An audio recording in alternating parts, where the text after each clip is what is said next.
हा सत्संग संत रामपालजी महाराजांचा असून मराठी भाषिक भक्त समाजास सहज समजावे म्हणून हिंदी भाषेतून मराठी भाषेत रूपांतरित करण्यात आलेले आहे.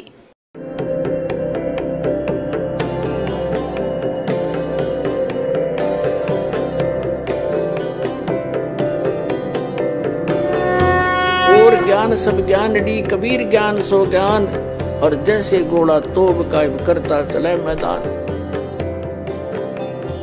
जगद्गुरु तत्वदर्शी संत रामपालजी महाराजांचे अमृत वचन सर्व पवित्र धर्मांच्या व पवित्र शास्त्रांच्या आधारावर. आपल्या मुलीला म्हणजे त्यांच्या जावयाला त्यांची जवळजवळ 2500 बिघा, जसे राजस्थानात बिघा असतो तर 2500 बिघा पहिले बिघेच होते इथे, पण नंतर हे झाले इथे एकर. तर 2500 बिघा जमीन होती. इतके मोठे शेतकरी होते. आजच्या 1400च्या जवळ, पावणे 1400च्या जवळ एकर जमीन होते त्या 2500 बिघ्यांची. तर सर्व संपत्तीचे वारस मग गरीबदासजीच होते. 10 वर्षांचे बालक होते. त्यांचे वडील म्हणजे आजोबा तोपर्यंत तिथे बरोबरच होते. तर त्यांच्याकडे जवळजवळ 150 गायी होत्या. गायरान, कारण की त्यांची शेतं खूप मोठी होती, गायी ठेवत होते. गरीबदासजी त्या गायींना राखायला जात होते चारण्यासाठी जंगलात.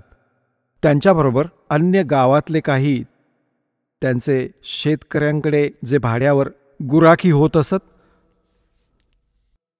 आणि काही अन्य गाववाले पण आपल्या गायींना त्यांच्या शेतात चारण्यासाठी बरोबर जात असत. संवत 1784 म्हणजे सन 1727 आणि फाल्गुन उतरती द्वादशी म्हणजे फाल्गुन शुद्ध द्वादशीला दिवसाच्या जवळजवळ 10 वाजता सगळ्या गायी चरत होत्या. काही बसल्या होत्या झाडाखाली. जांडी त्या साईडमध्ये जसे राजस्थानात जांड होतात ना, जांडिया, अशी स्थिती होती त्या क्षेत्राची त्यावेळी, जे आज खूपशा क्षेत्रात राजस्थानात. तर जिथे जांडी जास्त असायची त्या जांडींच्या जवळ बसली होती. आणि एक रस्ता आहे, गाव कबलाना आहे, छुडाणीच्या सीमेलगत. गाव कबलानापासून गाव छुडाणीपर्यंत कच्चा रस्ता येत होता. त्या कच्च्या रस्त्यावर एक मोठे झाड होते जांडीचे. त्याच्या खाली सगळे गुराखी बसले होते, इन्क्लुडिंग गरीबदासजी. आणि ते भोजन करत होते. आपले 10 वाजता भोजन घेत होते. त्याचवेळी परमात्मा सतलोकातून आले कबीरदेव एका जिंदा महात्म्याची वेशभूषा बनवून. कलियुगात ते ज्यांना भेटले आहेत जिंदा, जसे जिंदा महात्मा कसा असतो, मुसलमानात विशेष करून या वेशभूषेचे फकीर आढळतात. डोक्यावर काळा टोप असतो, उंच निमुळता गोंड्यासहित असा उभा, आणि एकच ओव्हरकोट असतो काळ्या कापडाचा, काळ्या रंगाचा. ओव्हरकोट टाईप एक वस्त्र नेसतात आणि एक अंडरवेअर विजार गुडघ्यापर्यंतची. अशा वेशभूषवाल्याला जिंदा महात्मा म्हणतात. दाढी केस वाढलेले असतात त्याचे. या वेशभूषेत परमात्मा थोड्याशा दूरवर सतलोकातून येऊन उतरले आणि त्या कच्च्या रस्त्यावरून जात होते. बाजूला सोबत गुराखी बसले होते. गरीबदासजी पण बसले होते. त्या गुराख्यांमध्ये मोठे पण होते, कोणी 40 वर्षांचे, कोणी 30 वर्षांचे, कोणी 10-15 वर्षांचे, कोणी 50 वर्षांचे. वृद्ध पण होते, प्रौढ पण होते.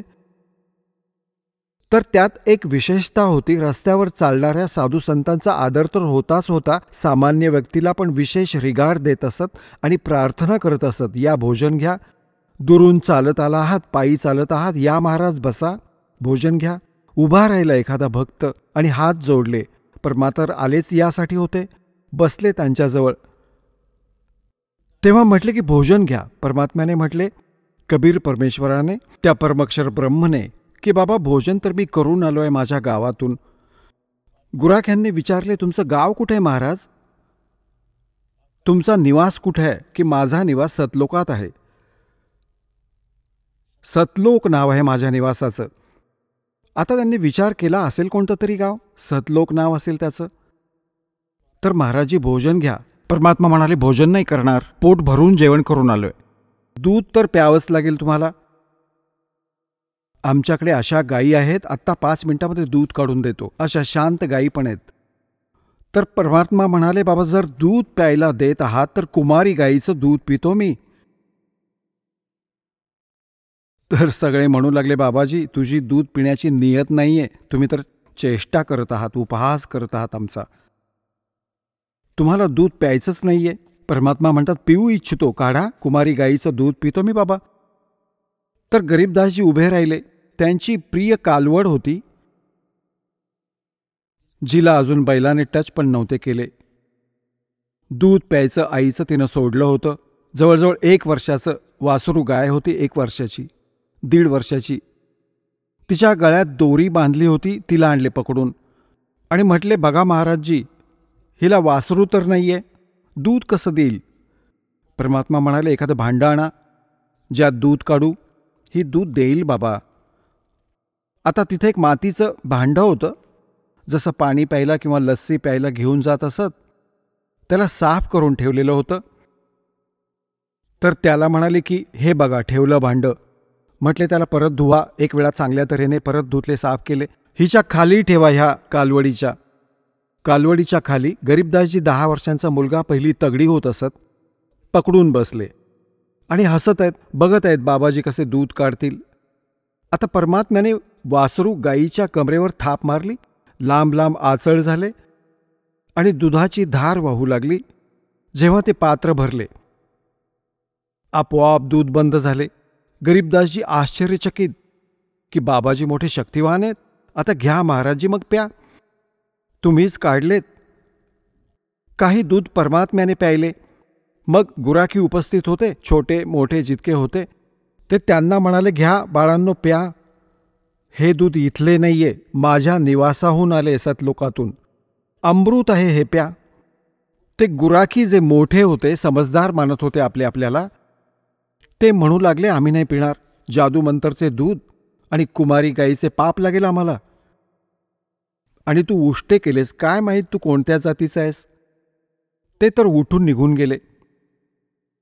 म्हणतात, सकल पदार्थ जगमाही कर्महीन नर पावत नाही. गरीबदासजी म्हणाले, द्या महाराजजी, तुमचं उष्ट अमृत मला कधी मिळेल.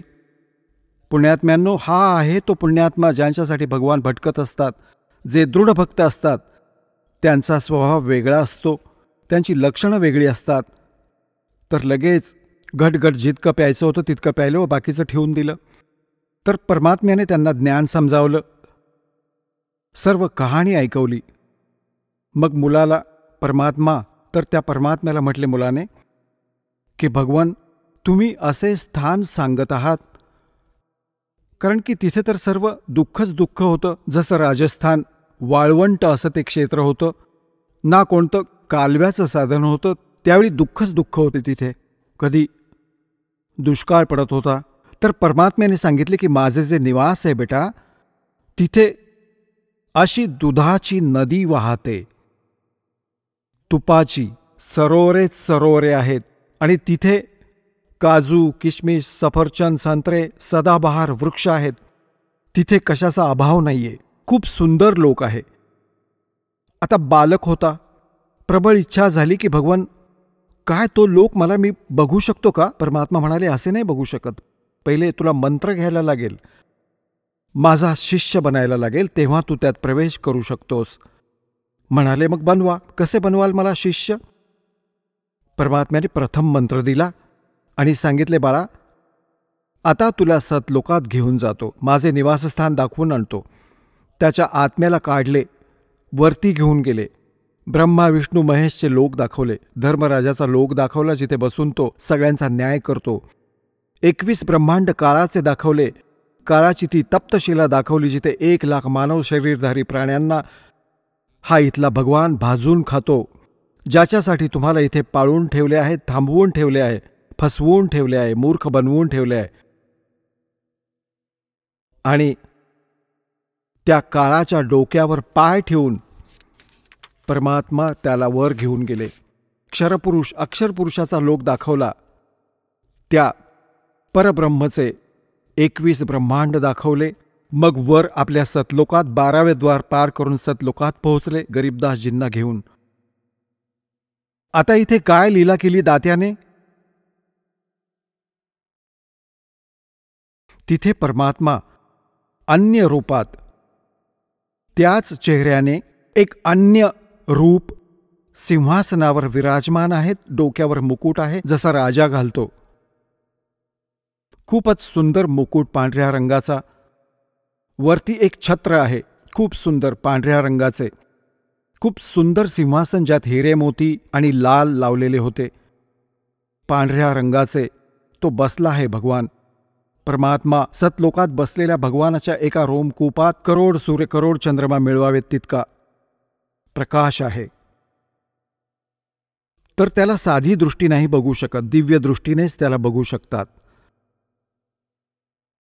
गरीबदासजींनी पाहिले की भगवान तर हा आहे मालक, हा बसला आहे तख्तावर आणि खूप मोठा घुमट आहे याचा, जसे मंदिरासारखा एक खूप मोठा घुमट आहे ज्याच्या मधोमध भगवान विराजमान आहेत. आता खालून जे जिंदा महात्म्याच्या रूपात परमेश्वर कबीरजी गेले होते त्यांच्याबरोबर, ते तिथे जाऊन चौऱ्या उचलून आणि सिंहासनावर बसलेल्या भगवानावर चौऱ्या ढळू लागले. गरीबदासजींनी विचार केला की भगवान तर हा आहे आणि हा बाबाजी याचा कोणी नोकर, सेवादार, कोणी यांचा शिष्य वगैरे असेल.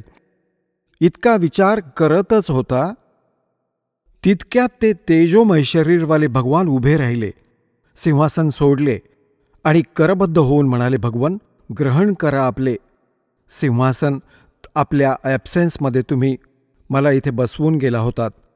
कबीर साहेब त्यावर विराजमान झाले आणि ते तेजोमय शरीर उठून चौऱ्या ढळू लागले. जसे भगवानावर मुले करतात, शिष्य करतात, गुरुजींवर असे. गरीबदासजींनी विचार केला, अरे हा भगवान आणि चौऱ्या ढळतोय त्याच्यावर, बाबाजींवर. इतक्यात काय झाले की ते तेजोमय शरीर खालून गेलेल्या जिंदा महात्म्याच्या शरीरात सामावले गेले आणि चौऱ्या आपोआप ढळतायत वरती. ह्या लीलेला पाहिल्यानंतर परमात्म्याने ती सगळी कथा ऐकवली. बाबा मी भगवान आहे. गरीबदास मी छुडाणी, मी काशीमध्ये राहिलो 120 वर्ष. धाणक कबीर नाव होते माझे. मी धाणक रूपात राहत होतो, विणकराचे काम करत होतो. साऱ्या सृष्टीला ज्ञान देण्याचा मी प्रयत्न केला, परंतु या खोट्या लोकांनी माझे चालू नाही दिले आणि सगळी मुले अशिक्षित आहेत. गरीबदासजींनी म्हटले, भगवान मला इथेच ठेवा, मी नाही जाणार त्या घाण लोकात. परमात्म्याने म्हटले की बाळा जायला लागेल, तुझे भाऊ बहीण आहेत, त्यांना कोण सांगेल माझा महिमा? माझा साक्षीदार कोण बनेल? तू साक्षीदार हो, मी तुझ्याबरोबर राहीन. कोणती आपत्ती बाळा तुझ्यावर येऊ देणार नाही, तू मंत्र करत राहा. ह्या गोष्टीला ऐकून, म्हणजे ह्या प्रोसेसमध्ये, ह्या साऱ्या घटनाक्रमामध्ये खूप वेळ निघून गेला. तिकडून जे गुराखी होते त्यांनी ते तर सोडून गेले होते, त्याला खूप दूर निघून गेले. 2, 3, 4 तासांनंतर, 5 तासांनंतर त्यांनी पाहिले. तोपर्यंत त्यांच्या लक्षात नाही येऊ दिले परमात्म्याने.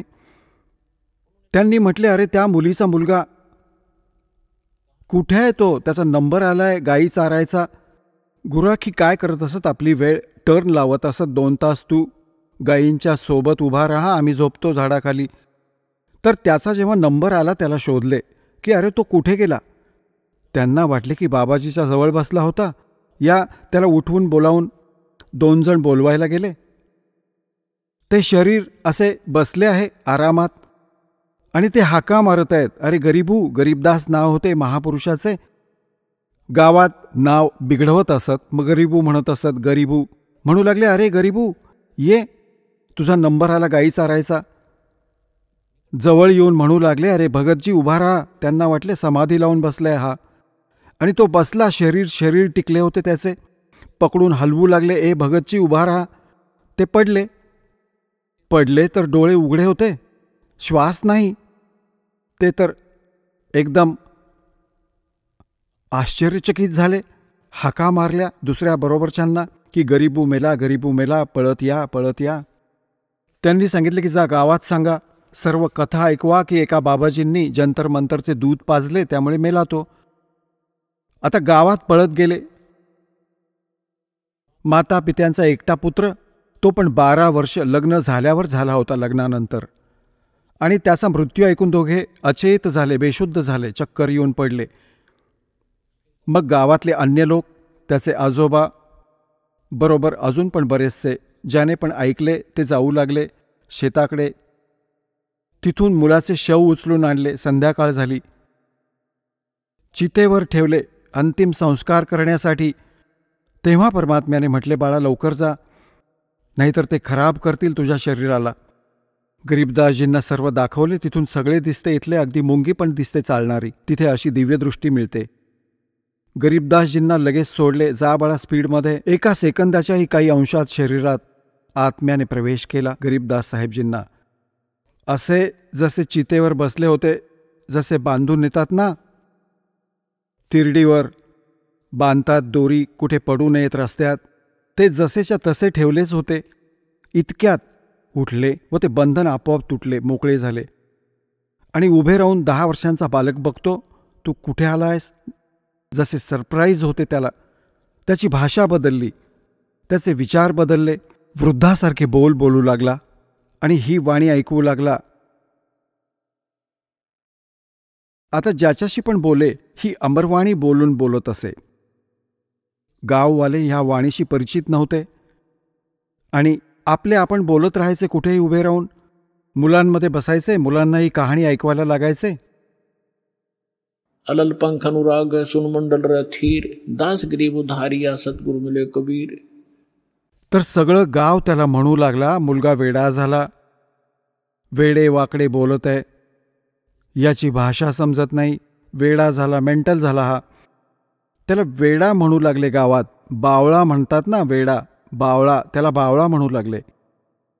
बावळा नाव ठेवले त्या परमात्म्याच्या प्रिय आत्म्याचे, त्या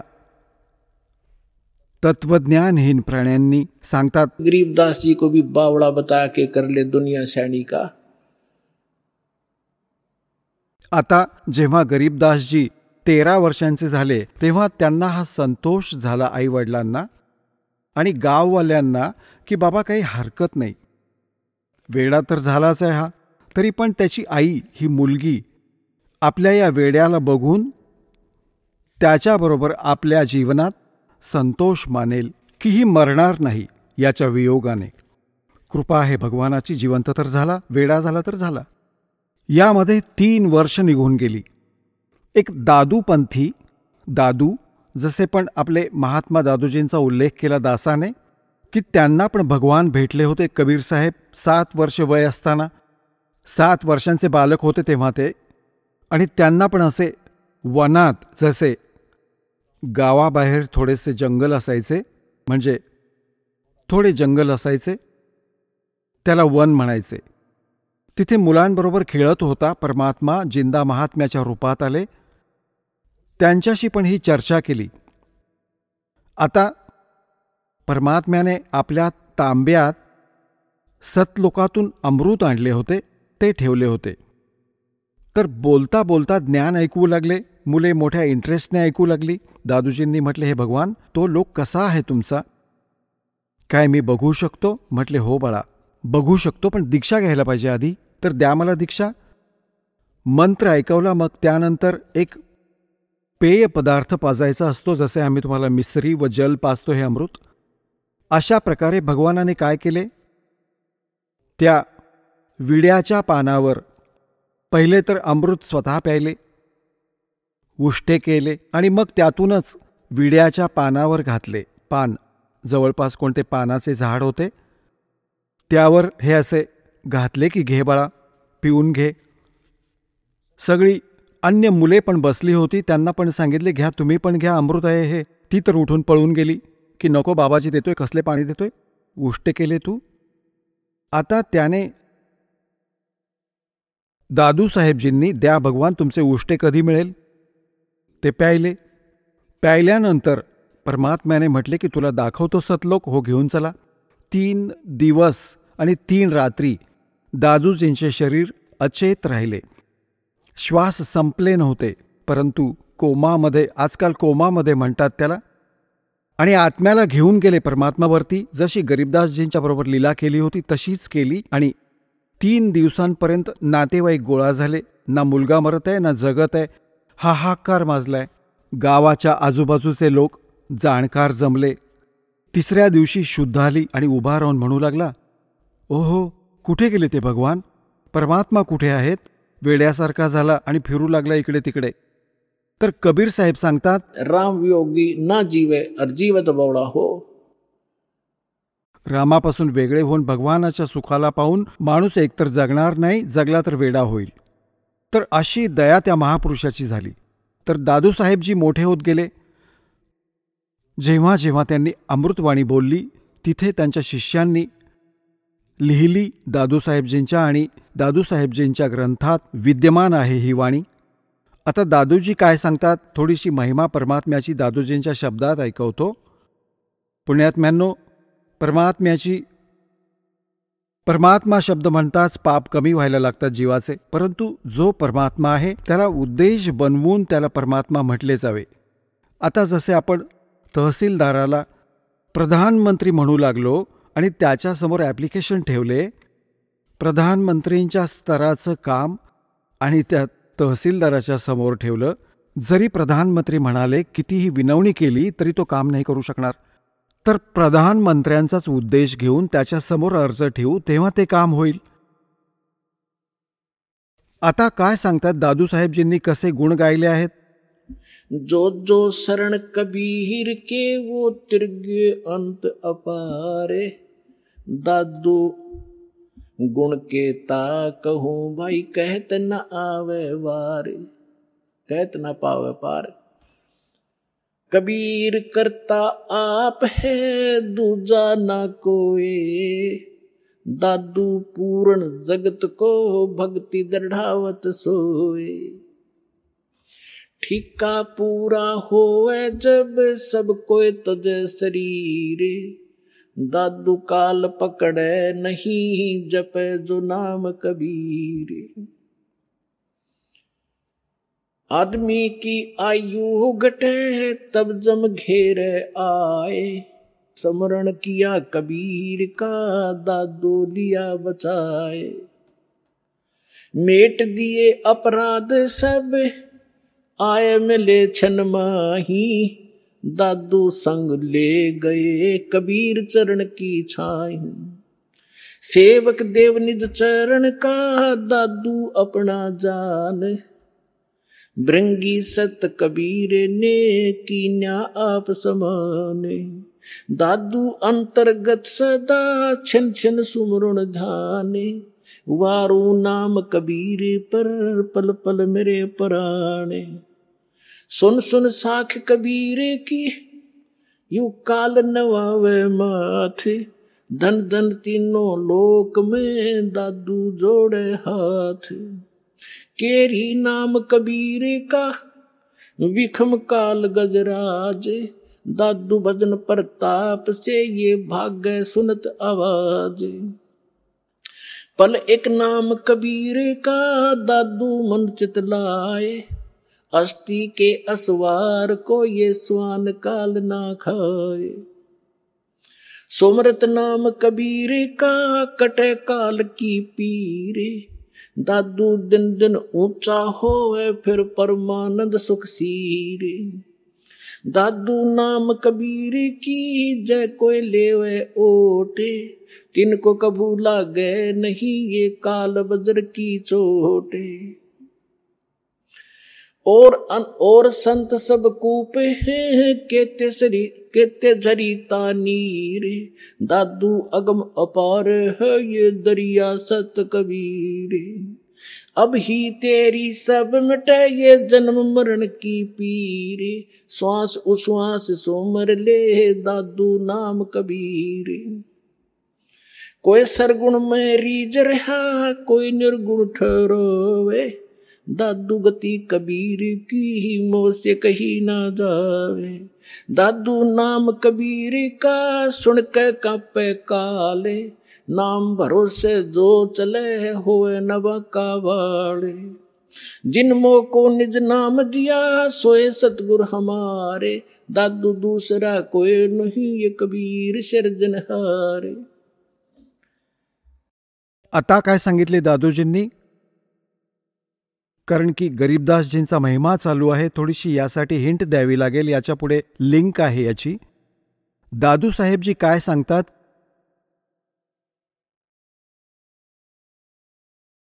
की सुन सुन साख कबीर की. साख म्हणजे महिमा,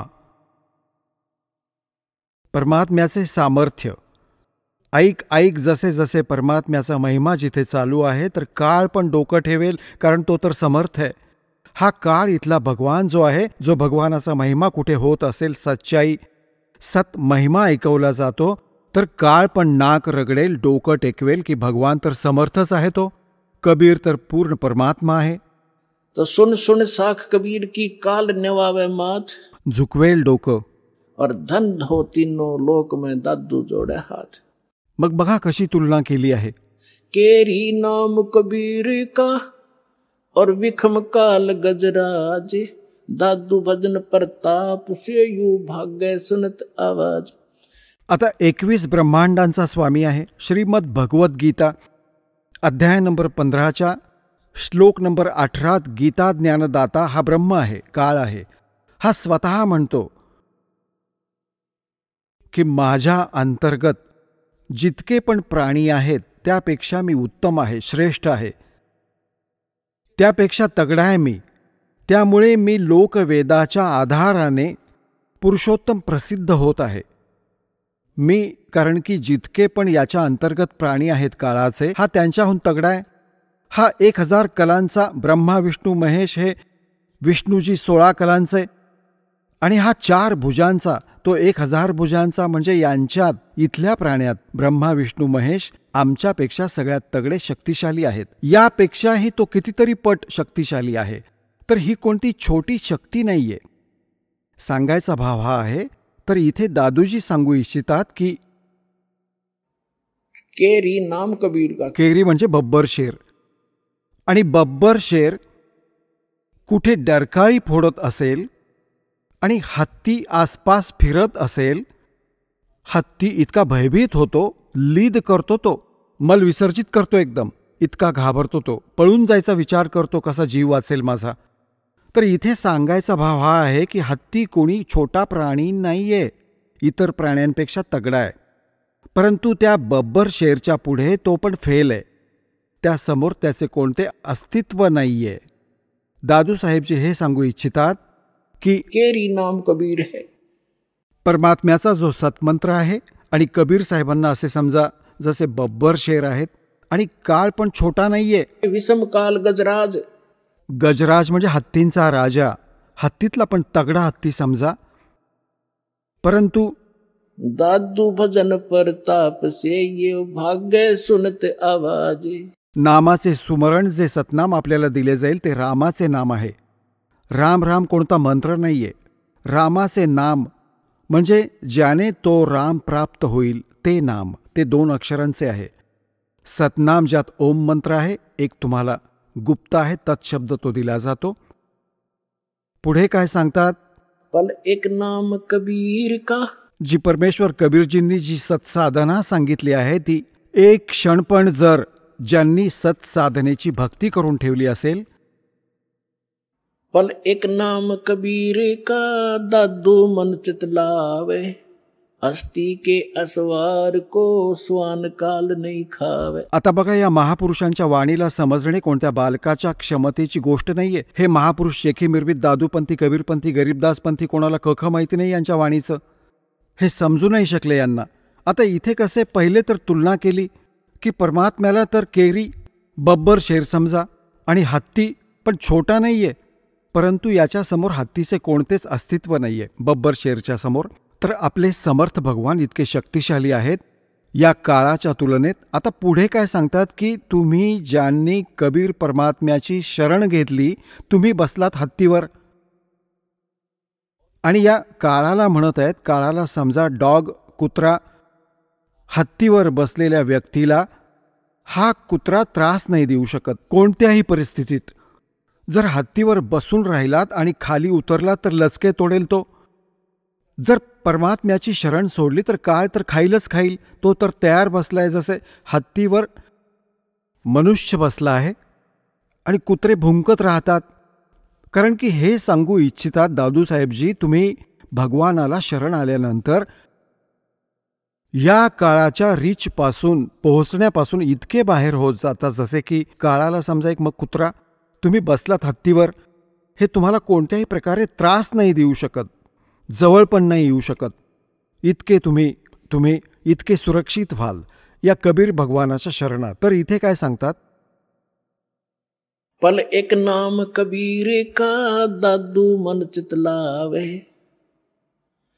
हस्ती के असवार को श्वान काल नाही खावे. श्वान म्हणजे कुत्रा, हस्ती म्हणजे हत्ती. वर बसलेल्या व्यक्तीला जसा कुत्रा त्रास नाही देऊ शकत, कबीर परमेश्वराला शरण आल्यानंतर तुम्हाला हा काळ कोणते दुःख नाही देऊ शकत.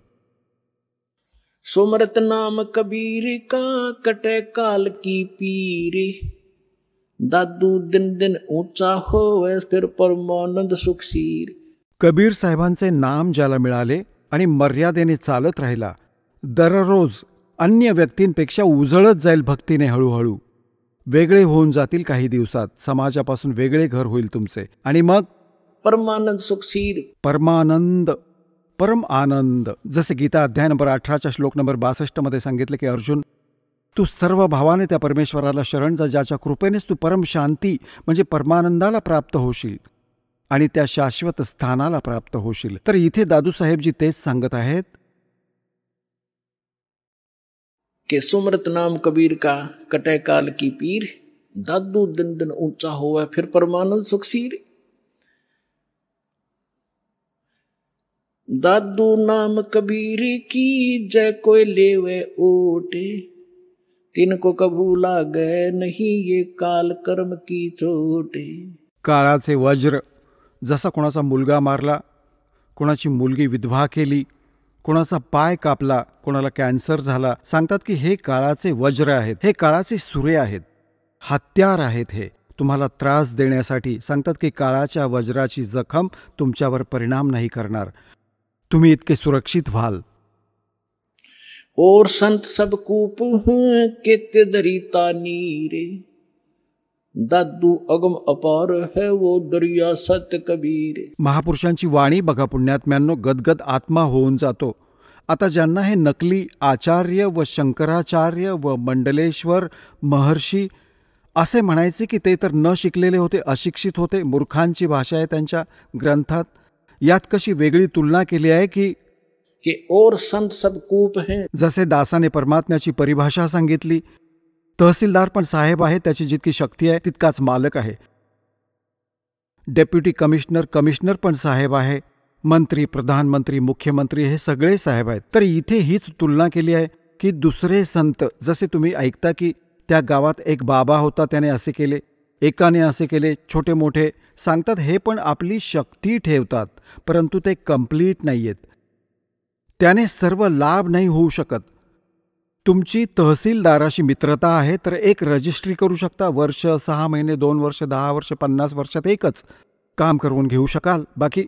आणि समर्थाला शरण जाल तर किती सगळी कामे होत जातील तुमची. अशा प्रकारे काय सांगतात, और संत सब कूप है. अजून संत पण तुम्ही जसे सांगता, ज्यात जसे कुणी विष्णूचे पुजारी आहेत आणि त्याने विष्णूची भक्ती करून काही शक्ती संग्रह केला तर त्यातून वाटू शकतो की थोडाफार आराम देईल तो, परंतु दोघे नरकात लास्टमध्ये, शिष्य पण गुरु पण. तर इथे सांगतात और संत सब कूप है. दुसऱ्या महात्म्यांना समजा ते तर एक विहीर आहेत. विहीर तर प्यायला देण्याचं काम करते, सिंचनामध्ये नाही पुरेशी होऊ शकत. काय असतं, 1-2 थोडीफार बिघाभर जमीन पूर्ण दिवसात सिंचन केली तर सफिशियंट नाहीये. आणि म्हणतात झरिता नीर म्हणजे कोणत्या झऱ्यातून वाहत आहे, छोटा मोठा ओढा आहे, तो पण कंप्लीट आराम नाही देऊ शकत त्या क्षेत्राला. आता इथे सांगू इच्छितात दादूसाहेबजी की दादू अगम अपार है वो दरिया सत कबीर. दर्या, होय होय, नदी जिच्यात पाण्याची काही कमी नाही, त्यातून विहिरी बनवा, नाले पण काढा, कालवे पण काढा अंघोळ पण करा, धुणे करा, सिंचन करा, तरी पण अजून पाणी राहील. तर अशी समर्थता सांगितली आहे कबीर भगवानांची, परमेश्वराची. आदरणीय दादू साहेबजींनी और संत सब कूपे हैं केते झरीता नीरे, दादू अगम अपार है वो दरिया सत्य कबीर. मग काय सांगतात? अब ही तेरी सब मिटाए जन्म मरण की पीरे, श्वास उश्वास सुमर ले दादू नाम कबीर. हे कबीर नाही सुमरण करायचे, ते सतनाम आहे जे तुम्हाला दिले जाते, मग सारनाम दिले जाईल. याचा श्वास जो कबीरजींचा मंत्र आहे तो सुमरण करायचा आहे. श्वास उश्वास से सुमर ले दादू नाम कबीर. दादू नाम कबीर का सुन के कापे काले, नाम भरोसे नर चले होए नवा का बाड़. कबीर साहेबांचा जो मंत्र आहे याचे सुमरण करत रहा. काळ तुमचे काही वाकडे नाही करू शकणार. जिनमो को निज नाम दिया सोए सतगुरु हमारे, दादू दूसरा कोई नहीं ये कबीर सर्जनहारे. तर आता दासजी तुम्हाला गरीबदास साहेबांची कथा ऐकू इच्छित होता. आता जसे गरीबदासजींची कथा ऐकवत आहे त्याला पुढे नेऊ. आता जसे नानक साहेबजींना परमात्मा भेटले होते जिंदा महात्म्याच्या रूपात, सचखंडातून आले होते. नानक साहेबजी सुलतानपूर नावाचे एक नगर आहे, शहर आहे. तिथे एक राजा होता, नवाब होता, त्याच्याकडे नोकरी करत होते खजिन्यामध्ये. आणि इथे ते प्रतिदिन नदीवर स्नान करायला जात असत. एक जवळच नदी वाहत होती, बेई नदी म्हणतात, बेई. त्यात स्नान करायला जात असत. तिथे परमात्मा आले होते जिंदा महात्म्याच्या रूपात. त्यांच्यात खूप ज्ञान चर्चा गोष्टी झाल्या. पहिले नानकजींनी आपले ज्ञान सांगितले, मग परमात्म्याने सांगितले. नानक साहेबजींनी सांगितले की आता मी डोळ्यांनी पाहीन, तेव्हा बाबाजी तुझी गोष्ट मानीन. परमात्मा म्हणाले ठीक आहे. आता तर नानक साहेबजी म्हणाले की मी या दर्यात लपीन, मला शोधा. परमात्म्याने डुबकी मारली, लगेच परमात्म्याने मारली. त्यांनी त्यांच्या शरीराला अंतर्धान करून अप्पर स्ट्रीममध्ये घेऊन गेले जिथून पाणी येत होते. तिथे उपस्थित लोकांनी पाहिले की नानकजी मेले, बुडून उडी मारली होती, बाहेर नाही आले. आणि ते शरीर ठेवले अप्पर स्ट्रीम जिथून पाणी येत होते तिथे, जिथे कोणाचे लक्ष नाही जाणार असे 2-3 किलोमीटर अंतरावर जाऊन शरीर सुरक्षित ठेवले एका स्थानावर. आत्म्याला सचखंडात घेऊन गेले. मग सारे काही सांगितले की मी काशीत राहतो बाळा, तिथे सतनाम देईन तुला. तर नानकजी तिसऱ्या दिवशी परत आले होते. दर्याच्या किनाऱ्यावर फिरताना दिसले. मग पहिली यात्रा त्यांनी बनारसची केली होती की शोधीन, जाऊन तर बघतो तिथे भगवान आणि धानक रूपात कसा असू शकेल. काही पटले, काही नाही पटले. मग समोर जाऊन पाहिले, तेच ते रूप जिंदा महात्म्यावाले. हा बसला आहे भगवान धानक रूपात, विणकर रूपात. हाई सुरत मुलोक की वेश ए ठगवाडा ठगी देश, खरा सियाणा बहुता बारी धानक रूप रहा करता. आता आम्ही गरीबदासजींची कथा ऐकवतो. तर काय झाले, 3 वर्षांच्या नंतर मुलाला कोणते काही सगळे झाडफूक केले, माहीत नाही कुठे कुठे घेऊन गेले. वैद्यांना दाखवले, सगळ्यांनी भूत प्रेताची बाधा सांगितली. सगळे फेल झाले. मग थकून गेले. 3 वर्षात काही परिणाम नाही झाला. एक दिवस कोणी दादूपंथी, एक गोपालदास नावाचा लालाजी होता आणि तो घर सोडून संन्यासी झाला होता. मुलाबाळांवर आपली जबाबदारी सोपवून आणि लाल कपडे घातले होते. दादूपंथाकडून दीक्षित होता. तो कोणत्या भक्ताकडे येत असायचा, त्याचा शिष्य होता छुडाणीमध्ये. जेव्हा तो आला 2-3 वर्षांनंतर, जसे काही वर्षांनी चक्कर मारत असायचा, तर त्या भक्त गाववाल्याने म्हटले, महाराजजी, आमच्या एका मुलीचा मुलगा असे असे एका संताने कुमारी गाईचे दूध पाजले होते, ते जंतरमंतरचे, आणि त्याच्यावर जंतरमंतर केले, तो तर मृत्यूला प्राप्त झाला होता. ऐकले भगवानाने, त्याचे श्वास बाकी होते, वाचला. आता तो वेडा झाला. आणि म्हटले जाते की संतांच्या विद्येला संतच तोडू शकतो. जर तुम्ही काही दया कराल तर मुलाला बोलावू. दादूपंथी गोपालदासजींनी म्हटले की बोलवा. हे झाडफूक करणारे शिकतात थोडेफार उदरनिर्वाहासाठी, जितकेही हे संत बनले. तर बोलवा, मी आत्ता करतो. ठीक. आता त्याने जाऊन त्या चौधरी साहेबांना म्हटले, त्यांच्या आजोबांना, शिवलालजी नाव होते, शिवलाल, की शिवलालजी, आमच्याकडे एक महात्मा येतात, खूप पोहोचलेले आहेत आणि ते म्हणतात मुलाला दाखवा, मी ठीक करीन. 5-7 अजून म्हातारे बुजुर्ग त्याच्याबरोबर गरीबदास 13 वर्षांच्या मुलाला घेऊन उभे केले. जेव्हा दादूपंथी त्या गोपालदासने विचारले, बाळा कोण होता ज्याने तुझ्या जीवनाचा नाश केला, तुला बर्बाद केले, तर गरीबदासजी सांगू लागले की त्याने बर्बाद नाही, मला आबाद केले. अलल पंख अनुराग है सुन मुंडर थीरे, दास गरीब उधार दिया मोय सतगुरु मिले कबीर. हम सुल्तानी नानक तारे, दादू को उपदेश दिया, जात जुलाहा भेद न पाया, वो काशी माहे कबीर हुआ. जेव्हा ही वाणी दादू त्या परमेश्वराच्या प्रिय आत्म्याने गरीबदासजींनी म्हटली, तो 62 वर्षांचा महात्मा होता, 62-65 वर्षांचा. दादूपंथी गोपालदास, त्याचे शरीर, डोळे भरून आले त्याचे आणि रोम रोम उभे राहिले. तर इतकी गोड भाषा बोलली याने आणि बावळा म्हणते दुनिया, अरे तुझा गजब आहे. तेव्हा त्याला खूप अर्ध्या तासापर्यंत गरीबदासजी ती वाणी बोलत राहिले, जी भगवानाशी परिचित होऊन त्याने दैवी ख्याल विशाल सतगुरु अचल दिगंबर थीर है दास असे सारे काही बोलले. तेव्हा तो 62-65 वर्षांचा माणूस उभा राहिला, महात्मा, ज्याची ती लोक पूजा करत होते. हात जोडून म्हणू लागला, महाराजजी तुम्ही वाणी लिहून ठेवा, सगळीच्या सगळी जीवांचा उद्धार होईल कलियुगात.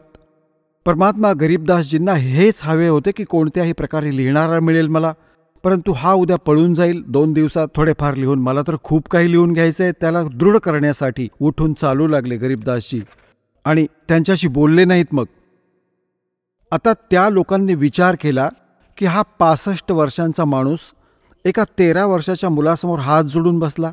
त्यांनी हा विचार केला, यात तर मोठे संकट आहे. बाबाजींना हे निष्प्रभ केले याने, म्हणजे की कोणते मोठे भूत प्रेत आहे या गरीबदासजीमध्ये. 65 वर्षांचा बाबा पण हात जोडून उभा आहे याच्यासमोर, तर काय म्हणायचं याला. आता ते तर आपल्या घरी निघून गेले. गरीबदासजी चालू लागले शेताकडे, जंगलाच्या साईडला, आणि ते दादूपंथी महात्मा पण बरोबर जात होते. पुढे तर अमरवाणी आहे, गजबवाणी आहे, कारण तो परिचित होता संतांच्या वाणीशी. दादूशीही परिचित होता की त्यांना कोणी संत भेटले होते जिंदा महात्म्याच्या रूपात. दादूपंथी हे नाही मानत की कबीर काशीवाले भेटले होते आणि त्यांनी सरळपणे लिहून ठेवले आपल्या ग्रंथात.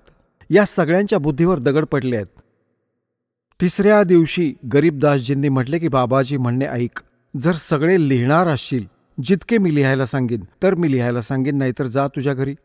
त्यांनी म्हटले त्या दादूपंथीने गोपालदासजींनी की महाराजजी मी तर केव्हाचा घरातून फ्री झालोय, मला तर काही काम नाही राहिले आणि हे परमार्थाचे काम, सेवा मला मिळाली तर यापेक्षा कोणतं माझ्यासाठी काम नाही, परमार्थ नाही.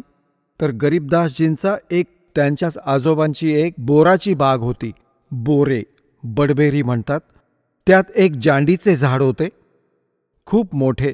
त्या जांडीच्या झाडाच्या खाली गरीबदासजी आणि ते दोघे गोपालदासजी बसत असत. गोपालदासजी व्यापारी होता, त्याला लिहायला येत होते, तो लिहित होता, गरीबदासजी बोलत होते. 6 महिन्यामध्ये ही वाणी पूर्ण झाली, जी आज दासाकडे उपलब्ध आहे, जे आपल्यासमोर अमृत पसरवत आहे.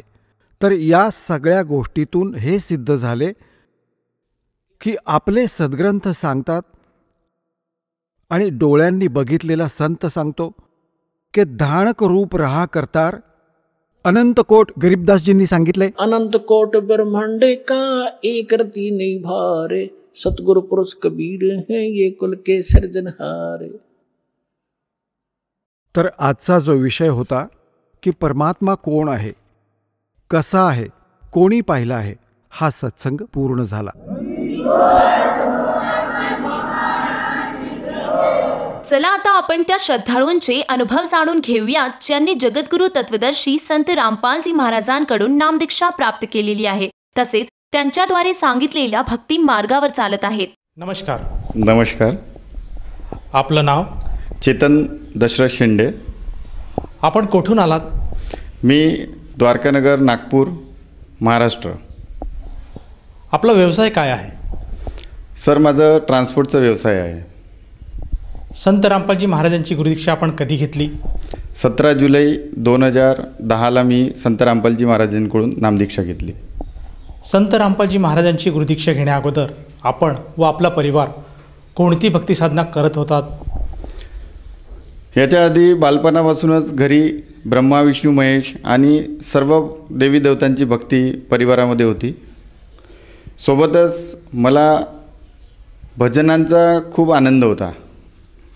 तर मी भजन मंडळीमध्ये मी त्याच्यामध्ये जायचो आणि मला भजनांचा खूप आनंद वाटत होता. त्यामध्ये मला तुकडोजी महाराज, ज्ञानेश्वर माऊली यांचे अभंग खूप आवडायचे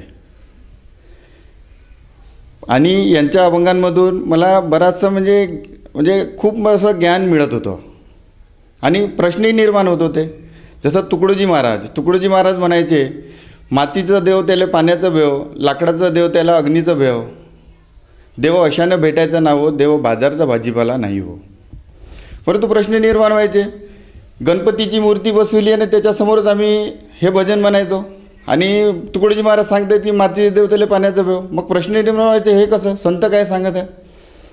पुन्हा संतांनी हे सांगितलं की एक तर भक्तीविना उद्धार नाही जीवाचा, म्हणजे भक्ती करावंच लागेल, त्यावेळेस त्या जीवाचा उद्धार नाही.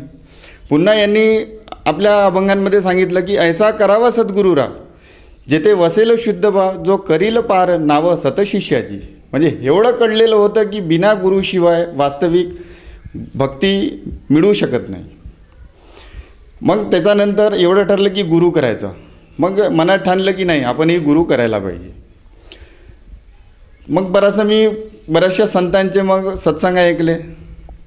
आसाराम बापूचे पण मला सत्संग चांगले वाटत होते. मग ते काय गुरुदीक्षा देतात, काय देतात, मी त्याची चौकशी केली. तर मला कळलं की ते हरिराम हरे कृष्ण असे काही मंत्र देतात. मग त्याच्यात मला समाधान नाही वाटलं. त्याच्यानंतर मी सुधांशू महाराज यांचे पण सत्संग ऐकत होतो टी व्हीवरती. ते फक्त शंकराविषयी विशेष सांगत होते, पण त्याच्यातही मला समाधान नाही झाला. तसंच मग मी दरवर्षी शिर्डीला जायचो, गजानन महाराज, तसंच पंढरपूरला जायचो. आणि या सगळ्या करत असताना मला खऱ्या गुरुची शोध होती की तो खरा गुरु मला कुठे मिळेल, कसा मिळेल. ज्ञानेश्वर माऊलींच्याही हरिपाठांमध्ये काही असे प्रश्न निर्माण व्हायचे. हरिपाठ म्हणायचो, त्याच्यामध्ये पण त्यांनी म्हटलेलं आहे, अजपा जाप जपणे उलट प्राणाचा, तेथेही मनाचा निर्धार असे. मी बऱ्याचशा लोकांना विचारतो, हा अजपा जाप काय आहे? तर तेही मला सांगायचे की अजपा जाप वगैरे असं काही नाही. तुम्ही जर तोंडाने नाही म्हटलं मंत्र आणि आपल्या बिना जिवेनं म्हटलं की तो अजपा जाप होऊन जातो. म्हटलं आहे काय ते? रामकृष्ण हरी हे जो मंत्र आहे म्हणे, हा तुम्ही बिना जीवानी म्हटलं तरी तो अजपा जाप होतो. पण ते मला समाधान नाही वाटलं, कारण ते वस्तुस्थिती होती नाही.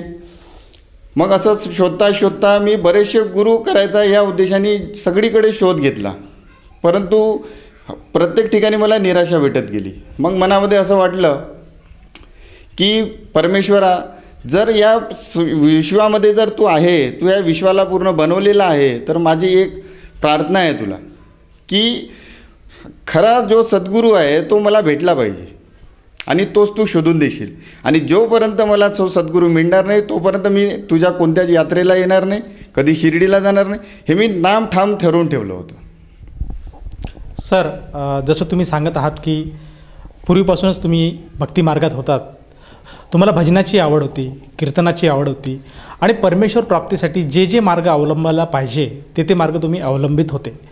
परंतु असं असतानाही तुम्हाला परमेश्वर मिळाला नाही. तर मला असं विचारायचं आहे की जी परमेश्वराची तुमची शोध मोहीम होती ती कशा स्वरूपात पूर्ण झाली आणि आपल्याला परमेश्वर कोठे मिळाला? तेच मी ठरवलं होतं की जोपर्यंत मला आता सद्गुरू मिळणार नाही, मी कुठलीही साधना करणार नाही, कुठेही मंदिरात जाणार नाही, हे मी ठरवलेलं होतं. पण तेवढ्यातच काय झालं, माझे जे मित्र होते जे मला हमेशा सोबत न्यायचे, कधी शिर्डीला न्यायचे, कधी अमरनाथलासुद्धा न्यायचे. तर एकदा त्यांनी काय झालं, तेवढ्यातच माझ्या संकल्प घेण्याचा काही दिवसाआधी त्यांनी रिझर्वेशन केलेलं होतं अमरनाथचं. आणि तो मला म्हणाला की अमरनाथचं रिझर्वेशन झालेलं आहे, आपल्याला चालायचं आहे. मी त्यालाही सांगितलं की नाही बाबा, मी आता कुठं जाणार नाही जोपर्यंत मला सद्गुरू मिळणार. तर त्यांनी मला प्रार्थना केली, नाही बाबा म्हणे रिझर्वेशन झालेलं आहे, चल, होऊ शकते तिकडे मिळेल तुला सद्गुरू. मग मलाही असं वाटलं की होऊ शकते, परमात्माचा काही संदेश असेल. तर मी पुन्हा एक संकल्प केला की परमेश्वरा, मी आता येतो आहे, एकतर ही माझ्या जीवनाची अंतिम यात्रा असेल, नाहीतर मला घरी वापस यायचा आधी मला सद्गुरू मिळाला पाहिजे. या आशेनं मग मी घरून अमरनाथ यात्रेला निघालो. अमरनाथ यात्रेला गेल्यानंतर अमरनाथमध्ये बर्फाची शिवलिंग तयार होते, त्याला बाबा बर्फानीसुद्धा म्हणतात. त्या शिवलिंगासमोर मी त्या परमेश्वराला हेच मागितलं की जर तुझ्यामध्ये काहीतरी भक्त म्हणजे इथं काहीतरी श्रद्धापोटी एवढे भगत लोक येतात तर काहीतरी असेल बा, है ना. म्हणून माझं तुला एवढंच मागणं आहे परमेश्वरा की मला तो सद्गुरू मिळाला पाहिजे. मला धन नको, मला बाकी सुख नको, बाकी काही नको होय, मला तो खरा सद्गुरू मिळाला पाहिजे जो मला खऱ्या परमेश्वरापर्यंत पोहोचवून देईल. मी एवढीच मागणी तिथं केली. त्याच्यानंतर मग मी तिथून वैष्णोदेवीला आलो. वैष्णोदेवीलाही मी तिथेच मागितलं की माते एवढे श्रद्धेपोटी एवढे भगतजन तुझ्यापर्यंत येतात आणि तू त्यांचं जे काही कल्याण करतेस, तर माझी तुला एकच मागणी आहे की मला खरा सद्गुरू मिळाला पाहिजे. आणि मी हे प्रण करूनच घरून आलेलो आहे आणि घरी जाण्याच्या आधी मला सद्गुरू मिळाला पाहिजे, बस माझीवरती एवढी दया कर. एवढं झाल्यानंतर मग आमची ट्रेन होती वापसीची, तर मी त्या ट्रेनमध्ये आम्ही वापस निघालो आणि ती ट्रेन जम्मू काश्मीरवरून जम्मूनंतर मग ती दिल्लीला आली. दिल्लीला अर्धा तास ती थांबलेली होती ट्रेन. तर दुपारची वेळ होती, मी निवांत आपल्या बर्थवरती बसलेलो होतो. तर मी काय आश्चर्य बघितलं की 16 वर्षाचा कन्या, म्हणजे एवढं साध्या होत्या की त्यांचं काही मेकअप नव्हतं आणि पांढरे वस्त्र धारण केले होते आणि त्यांच्याकडे बघितलं तर असं वाटत होतं की हे करोडपती घरच्या मुली आहेत आणि करोडपती घरच्या मुली काहीतरी विकत आहे बघ. खूप आश्चर्य वाटलं मला आणि पहिली गोष्ट विश्वासही बसत नव्हता की अशा मुली राहू शकतात, कारण पांढरी साडी, पांढरी चप्पल आणि कसल्याही पद्धतीचा मेकअप नाही. मला आश्चर्य वाटलं आणि ते काहीतरी विकत आहे. तर मी नंतर आपल्याच बर्थवर मी बसलो आणि मला वाटले माझ्याच दिशेने येत आहेत, तर बघू काय विकत आहे. नंतर ते माझ्याजवळ आले आणि त्यांच्या हातामध्ये एक पुस्तक होती. त्या पुस्तकीचं नाव होतं भक्ती सौदागर को संदेश. तर मी ते पुस्तक घेतली आणि त्याच्यातलं एक पहिलाच पान उघडून बघितला. तर मी त्याच्यावरती कबीरांची एक वाणी वाचली. ते लिहिलं होतं, पाप पुण्य तो जाल बनाया खानेवाला एक काल. तुम्हाला असं वाटलं का नाही हे काहीतरी विशेष पुस्तक आहे. तर मी ते पुस्तकीची किंमत विचारली तर फक्त 10 रुपये. मी माझ्या पर्समधून 10 रुपये काढायला गेलो तर माझ्याकडे चिल्लर नव्हते. तर माझ्या ज्या मित्रांनी रिझर्वेशन काढलं होतं मी त्याच्याकडून ते 10 रुपये घेतले आणि त्यांना दिले. आणि एवढं झाल्यानंतर मी त्याचं मेनू पेज वाचायला बसलो. तर मी मेनू पेज वाचलं, त्याच्यात मी बघितलं की हम आत्मा ये कालजाल में कैसी फंसी, सृष्टि की रचना कैसी हुई, सृष्टी रचना के प्रमाण अथर्ववेद, सृष्टी रचना के प्रमाण ऋग्वेद. मला असं वाटलं की हेच तर ज्ञान आपल्याला हवं आहे. तर मग असं आश्चर्य वाटलं की हे होऊ शकतं काहीतरी गुरुचा हा संदेश आहे. ज्या गोष्टीसाठी आपण घरून निघालो होतो ती गोष्ट आपल्याला मिळलेली आहे. तर मला असं वाटलं की आता त्वरित त्या मुलींना विचारायचं आणि इथंच उतरून आपल्याला त्या गुरु महाराजाकडे जायचं. तर मी मेनू पेज वाचायला खूप झालं तर 1 मिनटं लागला असेल आणि 1 मिनटामध्ये ते माझ्या बुगीतून दुसऱ्या बुगीत त्या मुली गेल्या असतील. मी नंतर त्यांचं मागं गेलो तर मी बघितलं की मी त्याला ते दिसल्या नाही. म्हटलं खाली प्लॅटफॉर्मवर उतरले असतील, तिथेही ते दिसले नाही. मला आश्चर्य वाटलं. मला वाटलं की माझ्या व्यतिरिक्त कोणी पुस्तक तिथे घेतली असेल, तर माझ्या व्यतिरिक्त तिथं त्या ट्रेनमध्ये कोणी पुस्तकही घेतलेली नव्हती. मग म्हटलं ठीक आहे, मी आपल्या बर्थवरती बसलो आणि पुस्तक वाचायला मी सुरुवात केली. पुस्तक वाचले तर मला खूप आश्चर्य वाटलं.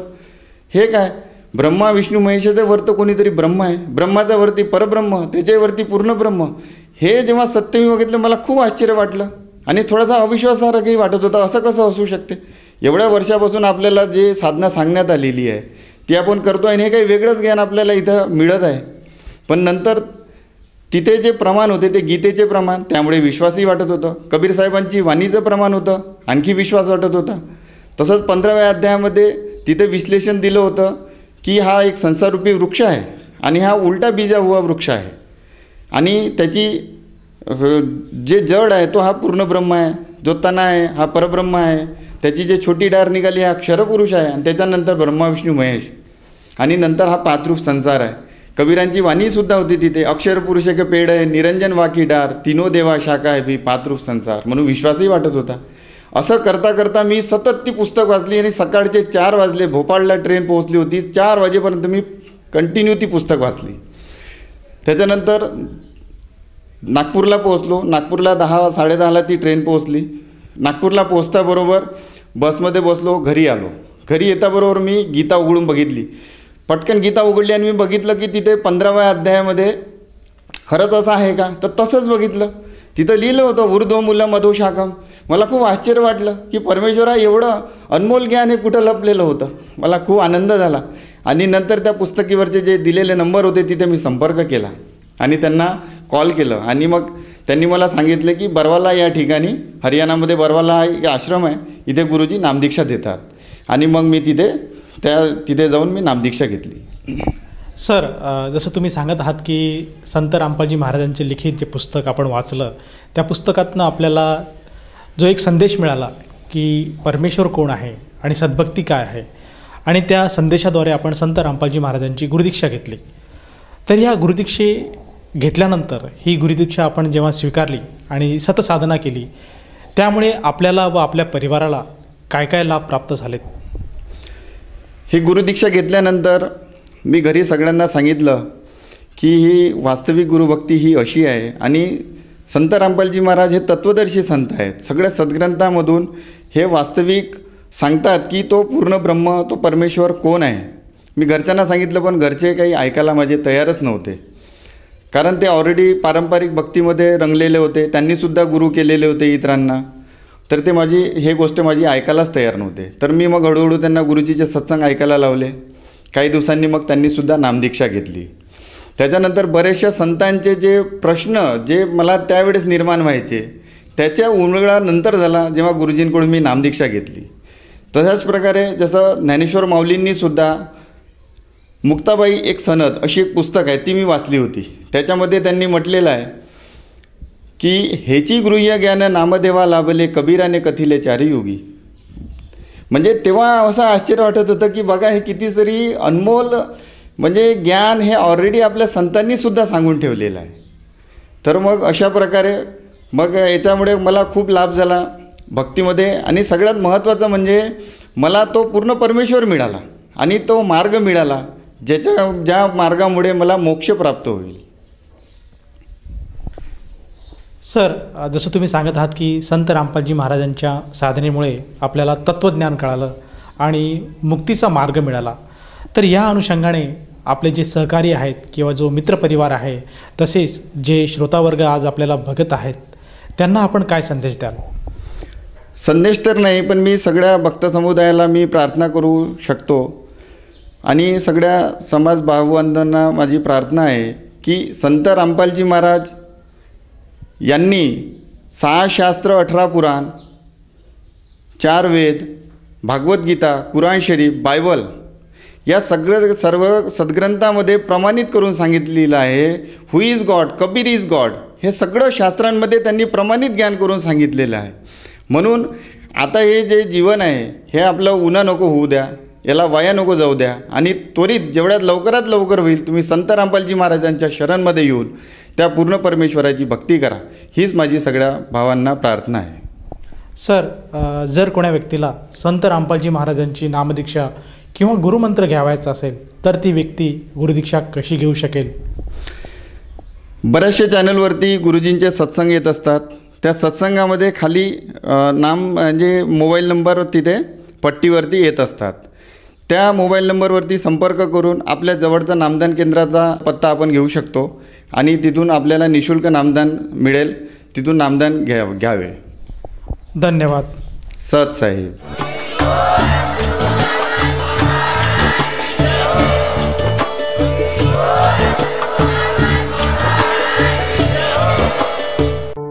आपण ऐकत होता जगद्गुरु तत्वदर्शी संत रामपालजी महाराजांचे मंगल प्रवचन.